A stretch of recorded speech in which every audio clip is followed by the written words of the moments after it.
I want to introduce you to Sarah Adams. She is the author of Benghazi, Know Thy Enemy. And she's also a former CIA intelligence analyst and targeter, which I think, Sarah, means that if you watch the old show 24, you were Chloe, right? Oh, totally. Oh, totally. Okay. Sarah, welcome to the program. I'm glad you're here. I read a response from you yesterday on a tweet that was talking about both the assassinations in Washington, D.C. and the firebombing in Colorado. And you said, quote, it's going to get a lot worse. Coming from you, that carries a little more weight than it would coming from me. What does it mean? Why do you believe the attacks are about to escalate? Well, there's two pieces to it, right? One is just the fact that we've allowed kind of like this radicalization around this pro-Hamas movement. And as you know, if you don't nip that in the bud, it becomes militant at some point, right? That's how those movements work. But the other thing is, because of how we left Afghanistan and this large terrorist infrastructure, bin Laden's sons are planning another 9/11 on U.S. soil. And if we don't get ahead of that, we have something much bigger than obviously what we saw in those two places, which were still horrific events. So do you believe that people are already here? I mean, we've left our borders open. How many terrorists do you think have come in the last 4 years, and are they already here? Yeah, so I think the majority of them are already here. Obviously, every group has different numbers. So according to Al-Qaeda, they sent 1,000 people here to participate in that one event. According to ISIS, they have 2,500 terrorists in the United States who are not here on a legal status. So that doesn't even account any ISIS members who are U.S. citizens, green card holders, or U.S. visa holders. According to the former head of Afghan's intelligence service, there's 1,000 Afghans here who are linked to a designated terrorist organization. So when you start putting these numbers together, we know other terrorist groups have come in, especially from the Stans. A lot of the Pakistani terrorist groups have come in. The numbers probably in the last 4 years are easily over 8,000 terrorists have come in. Oh my gosh. Yeah, it's what kind of damage could 8,000 people do? Are they coordinated at all? Any parts of these groups coordinated, do you think? Some things are coordinated. There are some joint agreements between ISIS and Al-Qaeda. Like ISIS is supposed to do the attacks in the United States kind of in mid-tier cities, while Al-Qaeda's goal is going to be like Washington, D.C., aviation. So they did divvy up some types of different attacks they would do. And as you know, then there's just a lot of people that are bad actors that hate our country. You could trigger them at any time, right? Because they just don't like the way we live, the way women have rights, all those type of things about, how society works here. For Father's Day, let your dad know he matters. Get him a gift from American Giant. They make clothing here at home with American cotton, American hands, and American heart. It's quality you can feel. Go to american-giant.com/Glenn and get 20% off your first purchase. That's american-giant.com/Glenn.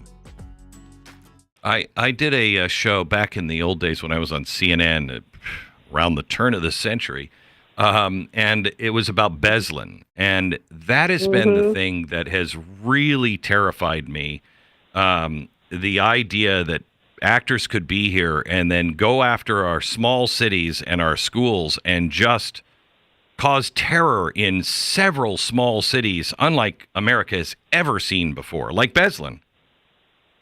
Yeah, no, it's a really great example. And obviously, terrorists have long been focused on schools. We haven't talked a lot to administrators at schools, but we've had a lot of discussions over the last 6 to 8 months over different church surveillance incidents. And in some cases, they do have schools attached to them. And there are people that are asking questions about the schools or trying to access the schools who don't have children, right? It makes no sense. Why would you want to know anything about how a school operates if you don't even have children to put into the school? So that's very concerning. So what are we doing about it? I'm worried we've dropped the ball a little on counterterrorism, especially on Al-Qaeda, right? There really is no government collection or understanding of what Al-Qaeda senior leadership's doing. They don't even collect on them anymore. We have no collection or focus on the bin Ladens at all. So there's very limited funds. There's very limited persons on it. And then, as you know, when you divert all your focusing resources to one thing, then obviously you lose capacity in other areas. And the way we left Afghanistan, the commander of CENTCOM said this: we lost 98% of our humans. So we don't have the information to even get ahead of this, unfortunately. The group that is most active in targeting us, I saw something from, who was it, that said they were very concerned. Was it Saudi Arabia? One of the countries overseas said yesterday that they blamed this attack on the Muslim Brotherhood. Well, so the individual showed, support to the Muslim Brotherhood. The thing with the Muslim Brotherhood is almost like a fabric of like the terrorist movement, right? So almost all of them support the Muslim Brotherhood. The Muslim Brotherhood is almost like the PR firm of terrorists, right? They're the ones who go into countries, they pay off the politicians, they create organizations, could be sports clubs, could be NGOs, and they bring that influence into these countries. We've seen them have a lot of effect in Spain, in France, to where those governments now actually can't tackle the Muslim Brotherhood influence. So it's kind of like two sides of the same coin, if that makes sense.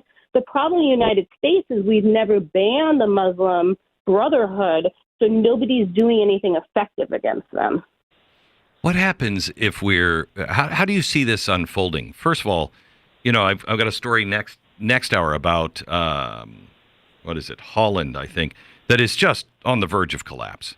And they just will not, do the right thing. And it's happening all over in Europe. And I'm very concerned that Europe is just a ticking time bomb, that something begins to falter there. And, the Muslim Brotherhood or whomever gives word, go, go, go, and it'll just become a bloodbath over there. Which is first? Are they first, or are we first, or does it matter? Well, there's multiple things going on, right? So I do think there's probably some more near-term ISIS-related attacks in Europe before, like, a huge attack in the United States, especially in Germany. But there is very large plots, like in the United States, and they're in Sweden, France, United Kingdom, and Norway. So they are targeting certain countries, and they're targeting the countries, as you can imagine, where they have the most supporters. They're able to bring in the most terrorists. Law enforcement's very weak, right? Like, they'll pick up these guys and put them in prison for 5 years. Just like about 10 days ago, Germany picked up a terrorist. He's actually slotted to be one of the U.S. Homeland Attack Commanders. The crazy part is they pick him up and then they publicly say, oh, yeah, we detained a Syrian from ISIS. He's a Libyan from an al-Qaeda affiliated group. So they don't even know the people they're arresting, which is really scary. And this is a problem all across Europe, especially in Sweden's a nightmare. There's a terrorist attack like every day in Sweden. I was over in Sweden. Gosh, it's funny because I left Iraq and was going to do a show in Sweden. This was probably 10 years ago, because I thought Sweden is a canary in the coal mine. They are so open. They're so friendly. They take everybody in. And my crew was accosted on the streets. It happened later to 60 Minutes, and everybody, talked about that one. But the exact same, the exact same thing happened to us in the same place a year before, and it was out of control then. I think this thing, if it happens, is just going to happen so rapidly. It will be hard for the West to catch its breath. Yeah, and that's the way you need to do it, right? So obviously the fall of Afghanistan happened rapidly.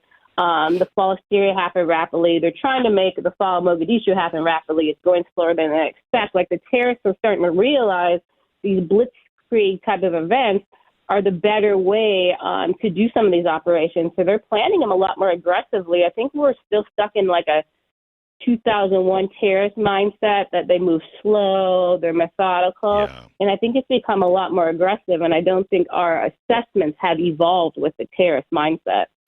I really wonder, because, you see what Ukraine did in Russia over the weekend. I mean, they took out, the estimates are, they took out a third of the Strategic Air Command of Russia. That's something we would have loved to have be able to do years ago.